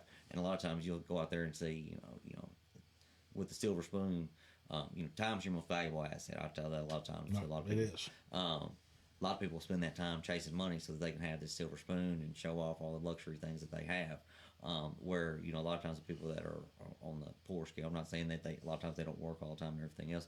There's also a bunch more that choose to spend more time with family, you know, watching their kids, playing with kids, things like that. So I mean, you go out to even one that's out there at Risky Ridge, you know, living in camper and stuff like that, 2 kids playing, happy as can be, have no idea that, you know what I'm saying, like, they're Right. they're, They're extremely not poor. right. They're not trying to keep up with the Joneses. Right. They're living their life and they're happy. Exactly. And that that's to me. I see that and I understand that there. Yeah. You know. And I've heard people talk about like we need to send the Tennessee Department of Children or whatever out there, Child Services, DCS, yada. And I'm like, you know, you're that's why I was saying before it's hard with also dogs and stuff like that too. Some people look at that and they're like, that's a horrid condition to live in and everything else. Just looking at the outside, looking in, they got some stuff on the outside because they only got a 20-foot trailer they're living in or whatever. So obviously you're not going to put much inside, especially you got two adults and two kids or something like that. You probably gonna have some stuff laying around outside. That's what I'm getting at. They're like, I don't want to look at that. That's trash. You know what I'm saying? They got stuff everywhere. Kids need to be taken away or whatever. I caution people with doing or starting that whole thing because one, it's a real hard road. You get into foster care, DCS, stuff like that. It's not easy on kids. There's a great need to have more people out there that are fostering children and stuff like that. And it can be very hard for them as they bounce between foster homes and stuff like that. Or if their siblings get separated, whatever. It's not as cut and dry. And like I said, I think people need to sometimes take a step back and be more humble or appreciative of where they're at. You know what I'm saying? If they're trying to look down on somebody else. Yeah, agreed. I definitely agreed. All right. The last question I'm going to ask, and this can be pretty much a short, simple thing, because do you feel that there's a misconception about the responsibility and authority of the county mayor? Oh, 100%. Yeah, 100%. And like I said, I think a lot of people, it sounds bad, but a lot of times we'll kind of beat up on the county mayor. You should have done this, you should have done that. And it's like, well, that that was responsibility of the sheriff's department or that, county commission's the one actually there, school board or blah, blah, blah. Right. Nonetheless, I think a lot also, county mayor should kind of sometimes be the one that receives some of the information and be there for the people, or the commissioners should, and get in contact with the people. Maybe they don't know who they need to get in contact with and stuff like that, and help them. So in other words, we're back to building bridges. Yeah. The same as the county mayor's a bridge with the county and the state and federal for funding. Yeah. Here we are, the county mayor and the commissioners are the bridge between their citizens and the respective departments that fall under their government. Right. And again, it's not that you can specifically do something about it. Right. But you can bring this, you can facilitate contact between the citizen and the respective department they need. Right. Coordinate it, transfer the information, share it, get them in contact with the right person. Like a lot of times people think, like I said, that the mayor has a tremendous amount of authority, not the way it's set up, like I said, in ours or even in the city charter. What they're really, in my mind, the main purpose is to be somebody that, once again, represents the people here and is able to voice the concerns of them up the branch. Right. Like I said, whether it be up the branch to the local commissioners, whether it be up the branch to the state agency or to the state itself, to your local representatives, Brock, Ed, people like that, Kirk Hastings, to get, hey, we need to get you in here to help us with this. We think the state has funding for this. We think the state has a better agency. Can you get us in contact with TEMA? Can you get us in contact with the Agricultural Commission? We have to be able to have someone that can, once again, reach out to these people, because that's, by and large, what, in my mind, the mayor is supposed to do, is just be that point of contact in reaching out to these people. Got you. All right, what I'm going to do is I'm going to turn this here over to you for just a few minutes and let you make your explain to people why you got to get your spiel out here while you're. They're probably tired of hearing from you at this point. We don't want to talk for an hour and a half, have we? I don't know. We still got a pretty good. Yeah, we're only good for 2 hours, I think. Yeah, well, we've got a pretty good. We still got a pretty good viewership right now. So, have at it. Take a couple minutes, and I'm gonna hit down on a couple things before we sign off. All right. Well, first, thanks once again for having me out. Let me do this. Running once again for county mayor, kind of a last minute thing. Tim, like I said, I was behind Tim. I'm just gonna be honest with you. He's here. He is. Like I said, we've just talked and been trying to keep in contact. Because like I said, I've got tremendous respect for Tim. I think he's been fantastic with keeping people in mind and always trying to represent the people. You know what I'm saying? And so when he was talking about some of the issues that was going on with him personally, and like I said, we were kind of talking about I know that's going to be hard. What's that going to look like? Working and stuff, and just want to make sure that he was going to be in the best place to succeed. Was really what I was kind of, and I was behind him. And like I said, when he said that, he thought it may be a little much, and that he was kind of questioning and wanting to, and I said, man, if I picked up, would that make you feel more comfortable with that decision? And then he kind of said, yeah, I wouldn't feel as bad, because I think, Tim, I think you have a real strong pole in here, and I think you'd have done very well in this race. And so, like I said, that was kind of one of the things that really pushed me in, because I think Tim got a lot of the same thoughts on bridging these gaps that we have with a lot of these, once again, representatives at different levels, that we need to be talking to get help down here. So when he told me that, looking at kind of the people that have been out there, I nothing against any of them. Like I said, I think they're probably all nice people and everything. I would just say, like I said, I think I have a skill set to kind of help move us in a positive direction with these individuals, and getting us like I said, the grants and funding we need, and like I said, focusing on the projects that I believe we all share, and see as a need for this county. Infrastructure being, like I said, a large portion of it. And I also want to make sure that I'm, like I said, very much of the idea. I'm not trying to be a leader. I'm not. I'm a representative. That's all I want to do, is try to represent you. I think I just have ideas, like I said, an understanding, skill set, knowledge that, like I said, I've gained, and like I said, been very blessed to work with a lot of different people that have showed me things, and bring that to us and help us succeed, help us move forward with bridging these gaps, getting people involved, and like I said, allowing the county to succeed. I think I could bridge not only, like I said, with local county or local municipalities, even the local community, getting them more involved. Like I said, I think it's, like I said, I worked over in Decatur County. Decatur's right next to us. I think a lot of us spend a lot of time over there. They do a lot of community involved events, that are community involved projects, where people help out. Like I just mentioned with the dog kennels. Prisoners put it together. Another local supplier provided the materials. I believe it was Buck's building, if I'm not mistaken. I think they would be more than willing. Like I said, if we talked and we had this open communication, and like I said, provided what we needed, there would be a lot of community involvement that would be willing to jump out and help, instead of, like I said, us trying to look at everything in a very narrow silo capacity, and we can't do it on our own. We can't.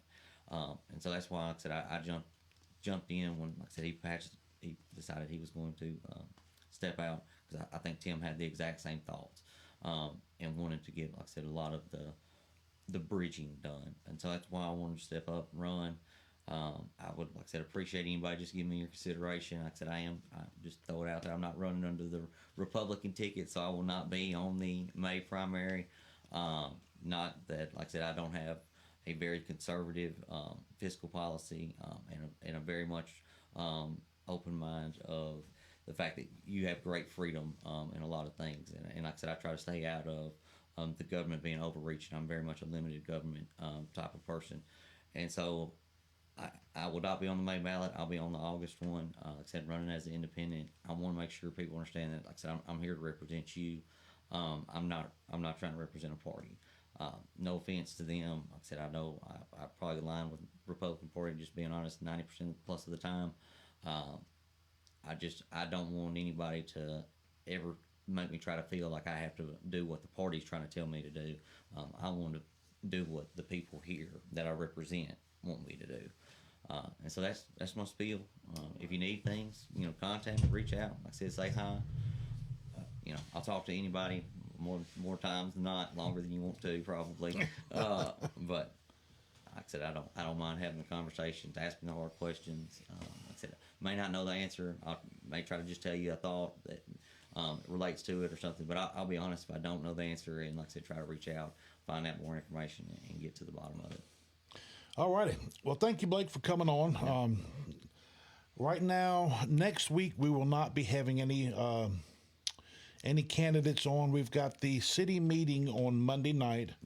And from what I'm being told, I expect it's going to be a very entertaining meeting. Yeah. It's going to probably last a while, so we will be there recording. Yeah, it's going to be a long one, I think. There's a lot of items. Yeah, a lot of items on the list, and some that had, think there are going to be some hot topic items. Like Yeah, yeah. I think there'll be some. I think we might see some explosions going on over there Monday night. Tuesday night is the county meeting. We have not seen an agenda. That agenda should be put out by close of business tomorrow, so it meets the 48-hour minimum requirements. Maybe. Maybe. Yeah. If not, then we'll be. Sometimes we apply, sometimes we don't. Yeah. It just depends on what day it is, how we're feeling that day. And if they don't have the That's agenda a minimum out, too. yeah, that's a minimum. You could go ahead and do it ahead of time. That's right. They could do it today. I mean, tomorrow. I mean, anytime. I mean, it's minimum is 48 hours, and if they don't get it out, then we'll post it up here, and if we don't get them, if the meeting doesn't change, then we'll take and make a call to the comptroller and see if we can get this addressed again. I don't see how it's that hard to follow the law. So, we've got those coming up. Next Wednesday, I'm going to do a recap of the city meetings. Now, we've got 2 meetings prior, and I'm hoping that Blake will come on because Blake actually attended both of those meetings. So he's got more knowledge because I wasn't there. I will be there this Monday. So we'll have 3 city meetings and hopefully the county meeting to recap on Wednesday. And then next Thursday, I've got a Parish Rashad coming in to share what's going on with the modeling program they've got coming up at the Montgomery Center next Saturday. So we've got a busy week after that. A busy next week, but the week after that, we're going to start going in here in March and April, Mondays, Tuesdays, and Thursdays at 7:00. Any candidate that wants to come on and talk to the people, we're letting them in. Now, I don't have access to every single candidate, so I'm asking you guys to share it. What I'm going to start doing is next week is I will start reaching out to candidates the best I can, and getting them scheduled. I don't expect every candidate to come on because as it's pretty much common knowledge at this point, some people don't like me. I don't know why. I'm a nice guy. You're the pot stirrer. Well, yeah, that's it. I mean, No, you just bring out what's, on the hidden agenda. Well, that's it. That's what it boils down to. So, we're going to ask them to come, and if they want to come, they come. If they don't, they don't. It's totally up to them. We obviously can't force anybody to do anything, but I will say, just throwing this out there, anybody that has the opportunity to come on should absolutely just take it. You're not going to, attack anybody or be, rude or anything like that. And it's a great opportunity to reach a lot of people. Right. I think everybody ought to take the opportunity to talk to people, you know what I'm saying, and see if, once again, what their thoughts are, what their questions are, if they're concerned. And like I said, it's a great platform that you have to do it to a lot of people. I really do appreciate you doing what you do. Well, I appreciate that. And yes, we're going to ask some hard questions. I mean, there's some questions based on actions. Again, words are nice, but actions speak louder than words. And there'll be questions, some of the candidates that we will question if they come on about some of their actions for the ones who are existing in government. But anyway, what I do want to close you with is Tuesday night at 10:10 p.m., which I'm normally in bed by about 9:30. I got a message came across from a friend of mine that does this here on a much larger scale than I do, and asked, what on earth is going on over here in Henderson County? You only got one bona fide sheriff candidate in the race. This is for the Republican primary. For the Republican primary. I understand May 5th is for the Republican primary. And I'm going to give you, so you understand this here from a national level, because everybody pays attention to national politics or somewhat. But y'all, if you remember, the Republican Party has a big thing, and they debate, and they bring all their candidates up there, and then they move forward a candidate. Right. So, I'm going to go back in here. Let's go. And the last thing, I know we had Trump wasn't the automatic Republican candidate for president. I know Nikki Haley was up there, that Vivek Ramaswamy, I probably said that wrong. I think initially when it all started, Doug Christie was probably still in there, had jumped in the beginning. There's a bunch of people, a bunch of Republicans. DeSantis was in there. Yeah. All these candidates were in there running, but in the Republican primary, Republican caucus. And then Trump was the one that the Republican Party nominated to go run on their behalf. Well, that's the same thing as the way this Republican primary works here. Is the top Republican vote getter moves forward to the general election in August. Where in this situation here, the way it's going to lay out is whoever wins the May primary in the mayor's race will face Blake on August 6th in the general election because Blake is running as an independent.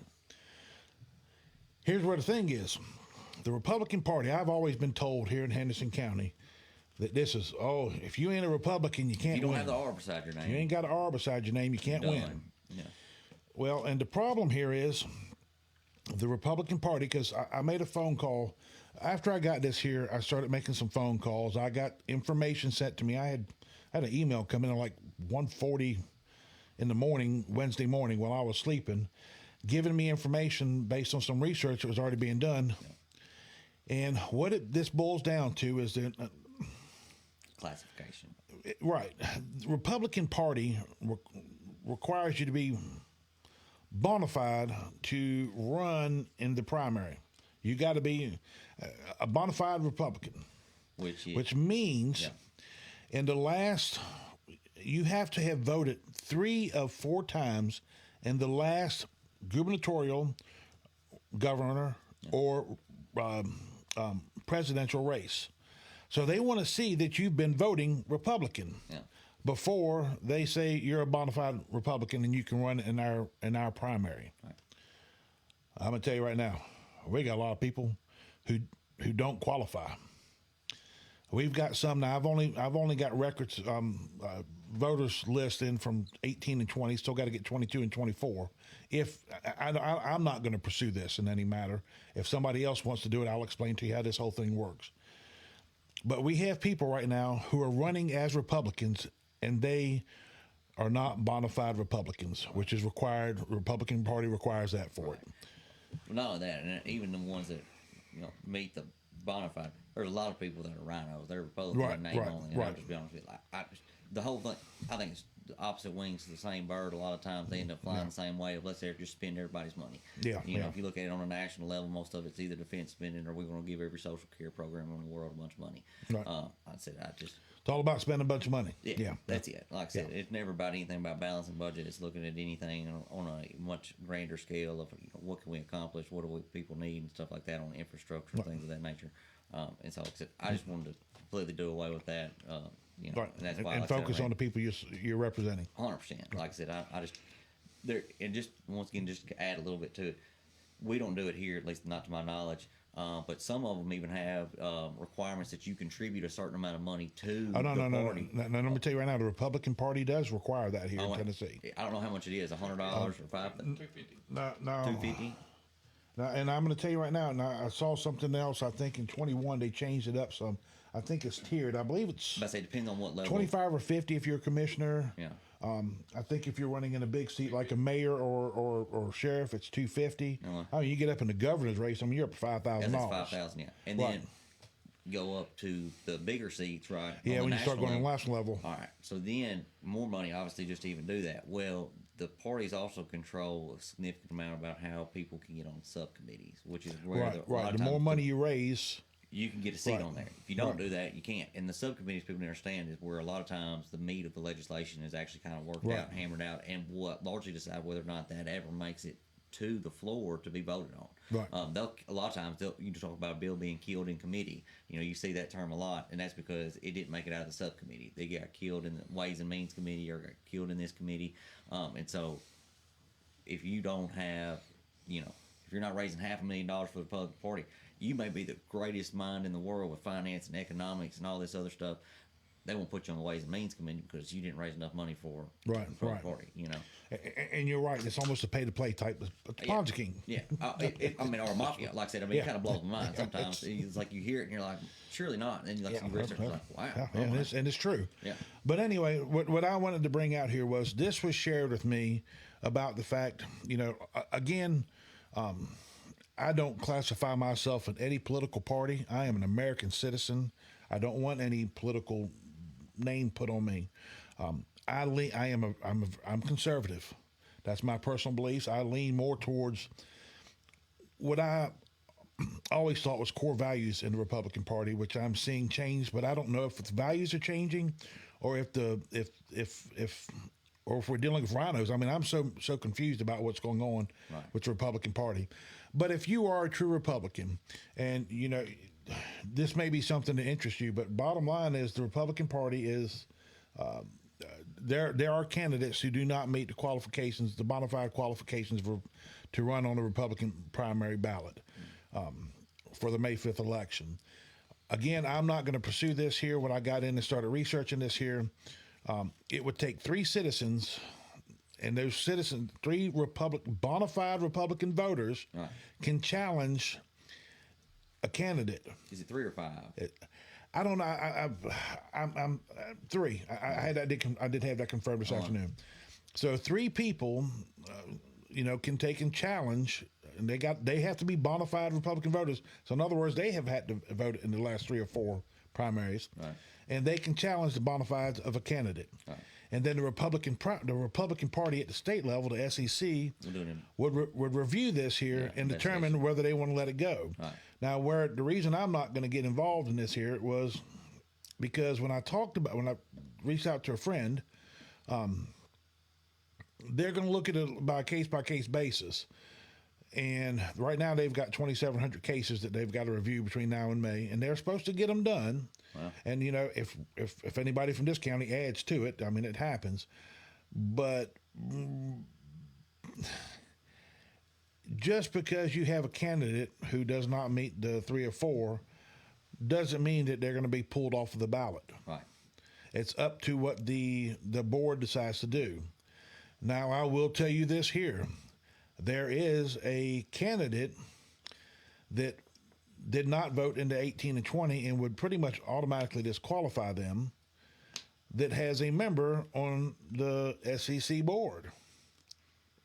So, and the question there is, well, if you're going to pick and choose who you're going to allow to run, then that gets to be an issue, because you're truly not looking to have true Republicans. Now, the response I got in this here was, the Republican Party is trying to recruit people over from other parties, whether it be independent parties, libertarian, the Democrats, whatever, because 25 years ago, this was a Democrat state. And so they're trying to convert people over. And I understand that, Darren. If you want to try to convert somebody in the party, I think it's a little bit irresponsible to the Republican voters to sit there and say, well, yeah, it's okay, we're trying to recruit people, but if somebody's never showed us any loyalty and has never voted in any of our primaries, why are you letting them run in your primary? That's what kind of questions me. So anyway, if anybody is interested in pursuing that, challenging these candidates who are not bona fide Republicans, feel free to reach out to me. I'll explain to you how to do it, and I'll get you in contact with people who can help you. With that said, tomorrow morning, I am going to put up a poll. Now, remember, our polls are 3 days long, and that's it. So I'm putting up a poll tomorrow morning. I want to know, I'm going to pretty much ask a couple simple questions in here. Do you vote based on party lines, or do you vote based on the candidate themselves, regardless of party lines? I think this is a viable question, because when this was brought out to me, this is one of the things I started reaching out to Republicans in the county that are friends of mine and ask.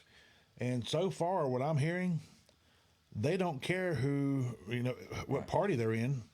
They're actually looking at the candidate that they feel is going to serve them best. So, we're going to put up a poll last 3 days. I know it's coming into the weekend, at which we lose a lot of people's not paying attention to Facebook, but I'll ask you guys, share the poll out there and help it get it out. And let's see where everybody stands. But that's it for tonight, because we are almost 2 hours in. Yeah, we're right at it. Thank you guys for staying tuned in. I mean, we've still got a pretty good viewership right now, and I haven't looked at the numbers yet, but yeah, we've got quite a bit of views. But thank you guys for tuning in, and thank you, Blake, for coming on and sharing your platform and answering questions.